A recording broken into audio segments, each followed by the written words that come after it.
everybody, welcome to Grimm's Forge Gaming. Today I'm going to show you something I've been playing around with on my Magicka DK, and it's a little bit unique.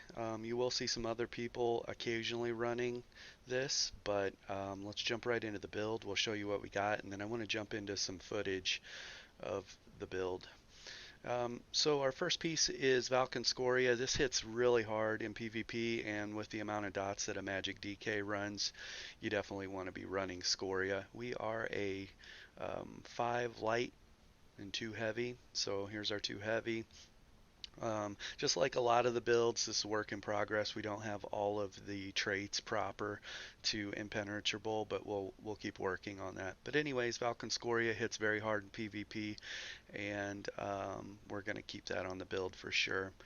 The second set we're running is spinners, and there's the trait there is a good example. I think everything else is reinforced or impenetrable, sorry, and that one's reinforced, but we'll get that one switched over at some point here. But anyway, spinners, great spell penetration. We definitely need that, and that stacks with the spell penetration that we get from our light armor bonuses as well, passives. And then here's where the curveball kind of comes in for the build. The second set that we are running is going to be the Marauders set.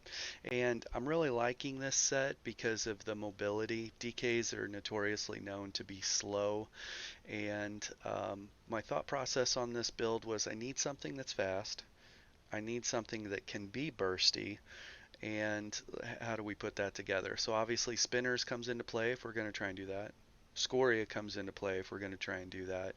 And then this is where the speed comes into it. The nice thing about this is we are running Elusive Mist, and one of the abilities that we cast gives us a small shield. That shield actually procs this 5-piece bonus, and that a 20% additional movement speed stacks on top of the 30% that we get from Elusive Mist. So in that moment we can travel at 50% additional speed. So while we're just buffing ourselves and putting up our defensive, getting our major resolve, that's the morph that we've got, the morph that grants the small damage shield. And right here you can see hardening armor. You gain a damage shield that absorbs up to 3600 damage. So in PvP it's cut in half. It's nothing. It's not a very big shield at all, but I don't need it to be because it procs this. And so we gain 50% movement speed. Something else that's important to note is we are running a gap closer on this. Empowering Chains, and Empowering Chains grants major expedition, increasing your movement speed for 30 seconds. As if we buff up, we hit our hardened armor and then we gap close to the target, we have 50% movement speed for at least 4 seconds. Like our opener, the time frame that we're opening on the target, we have an additional 50% movement speed. And so it's been really interesting. I've liked that a lot. It's been hard for people from time to time to line up their dizzy swing or line up their combinations because I'm moving around so quickly during that time frame, and we can line up our burst and get someone out of there real quickly. So anyways, we are running the Marauders, and if you noticed, I'm running a two-hander greatsword, and that's a little different for a Magicka DK. And the two-hand has a passive. Let's go to that real quick and look. It's called Follow Up. And when you deal damage with a fully charged heavy attack, your next direct damage attack within 7 seconds deals an additional 10%. And so we're going to be doing a light attack or heavy attack weave with everything because DKs are notorious. Their abilities are notoriously high cost, okay? And it's very easy to find yourself in a sustain problem if you are continually just spamming your whip or spamming your abilities. And so this two-hand ability anyways. I want to gap close to him, get a light attack or a heavy attack in, and then do an ability. Light attack, heavy attack, get an ability in. I don't always stick to that. Sometimes I want to get my stacks on them so I can get a whip on them because they're close to execution and I want to be able to get that off on them. But more times than not, like especially right before I go to do my leap, I'll make sure that I do a heavy attack into a leap so the leap will hit for 10% more. And that's another 1400 damage. So, maybe 1500, 1600 damage when we are buffed up. And so it's important to know. And so anyways, we have a little bit of splash damage from this as well, and you can see here swords increase your damage done by 6%, so that 6% damage increase is nice. And we've got some stamina coming in. As long as we have a two-hander equipped, increase your stamina recovery for 10 seconds after killing a target. And so I noticed that, so when I'm running sword and board, I can burn through a lot of stamina fairly quickly, and I think it's because the sword and board, the light attack and heavy attacks return less stamina than the two-hander, and I was having a better situation with the two-hander and my stamina conservation. And I don't know if this comes into play. I would imagine it does. But anyways, I tried the two-hander out. I saw it in a video someone else was running. This was a while back. And I thought, well, there's a very unique build. I want to try that myself and see if I could put a build together.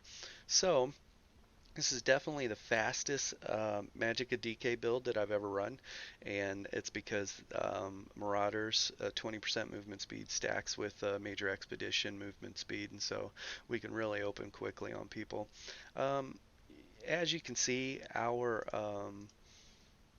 bar here is set up pretty similar to what you would imagine for a Magic DK. Magic DKs are very melee centric, like melee ranged.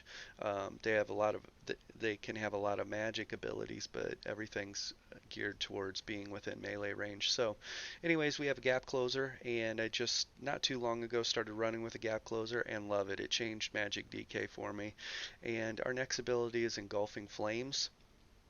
And Engulfing Flames, the most important part of that, it does have some upfront damage. We're unbuffed right now, 6k unbuffed is great. This has some upfront damage as well, and that's nice. But um, all of my flame damage after I apply this does 10% more damage, and so that's important to know. And we do have Molten Whip on this if you want to have um, something that if you really want to put heavy damage into somebody, Molten Whip's the way to go rather than Lash or Power Lash, the other morph. And our CC right now that we are running is Shattering Rocks. The other morph to this is Fossilized, which is a great option too. When I made the change to Molten Whip, and from Power Lash, I lost that heal from Power Lash, and so I wanted to make up for that, and so we added Shattering Rocks. And you can see here it says when the stun ends, they take some magic damage, and then their next attack against you will heal you for 6100. And so that's a pretty nice heal coming in. I also found it a little bit more reliable getting that heal than I did landing the Power Lash second attack, and that's kind of the problem. The problem with the Power Lash is to proc the second attack that also hits harder and heals you, you have to CC the target. And it's really hard to get to the second attack when you CC someone, because as soon as you CC them, unless they're stamina dry, they're breaking free of the CC or dodge rolling, and then your second whip is missing. And so that's a problem. So anyways, this ended up being a more reliable heal. And then we're running Burning Embers. I like the damage over time and the heal that comes from that. And pretty much this is a hit him with it, and then forget about it. I want that heal dividends coming in, as the fight progresses. And if I have to reapply it to someone, I will, just to get some heals. But I'm hoping that that's not my only form of heals. So, and then you saw that we're running Ferocious Leap, and Ferocious Leap has a nice upfront tooltip, low cost, appeals to our Battle Roar passives. So, and then it also applies a shield, and the damage shield is pretty nice. You can see that it's a 24,000 damage shield, and that's going to trigger my Marauder's movement speed. So I can jump on somebody, and now I'm moving around with 20% extra movement speed, so that's nice. Jumping over to our back bar, we do have a Destro staff on our back bar, and just so we can put Elemental Drain on there.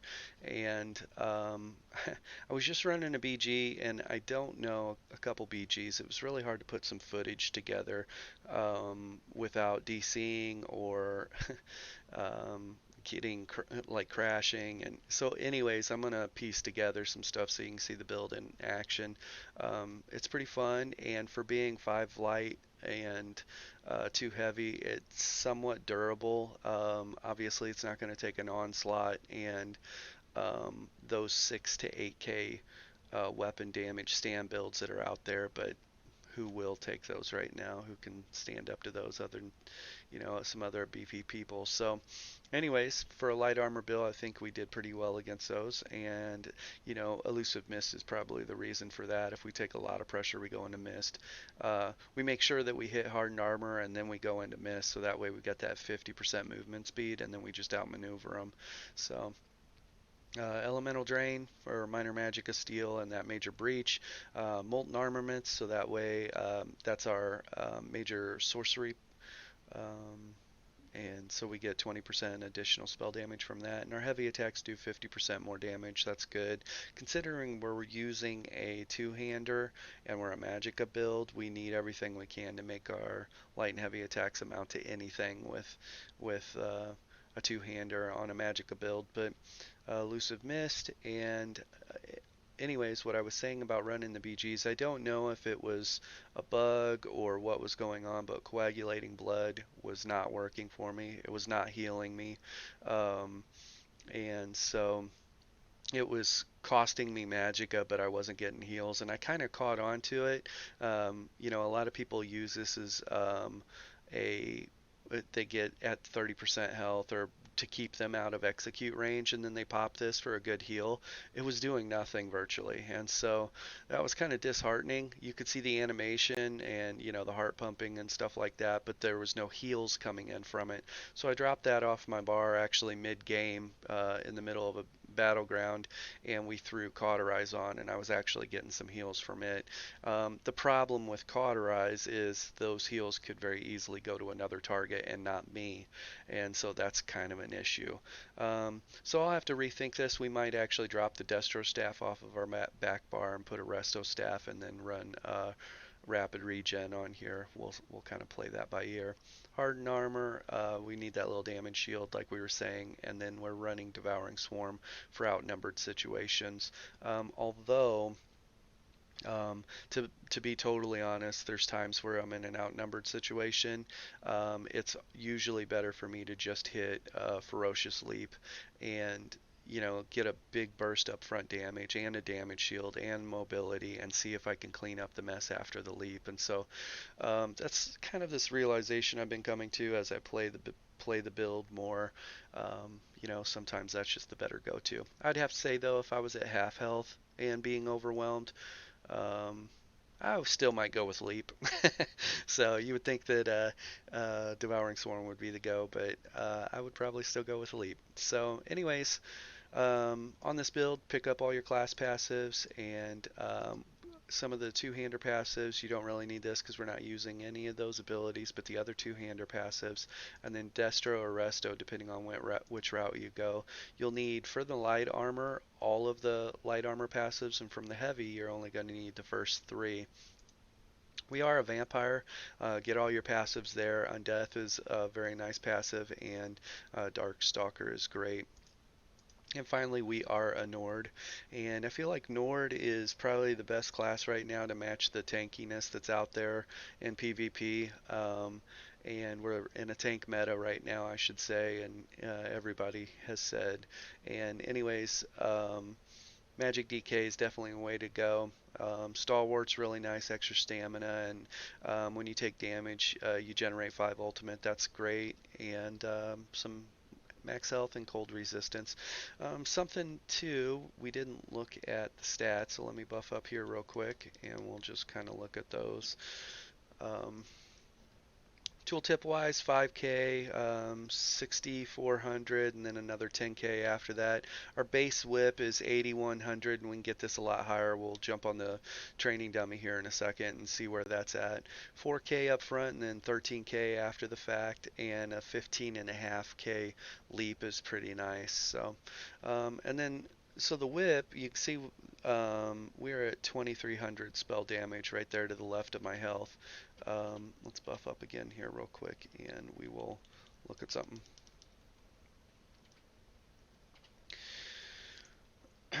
Alright, so resistance-wise, spell resistance 29,000, almost 30,000. Physical resistance is at 24,000. We are a light armor build, but that's pretty good, and that's because we are a Nord.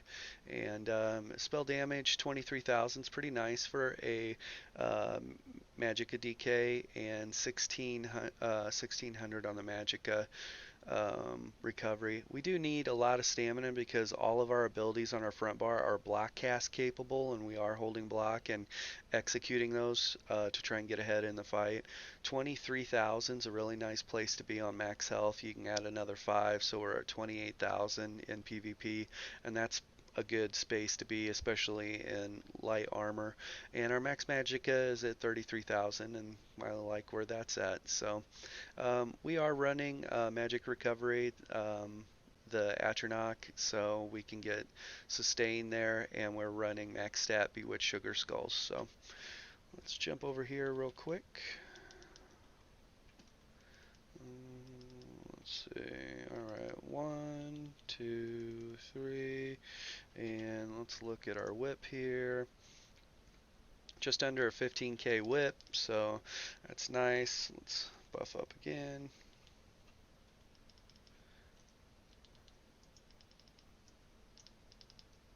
There you go, 25k whip, that's nice.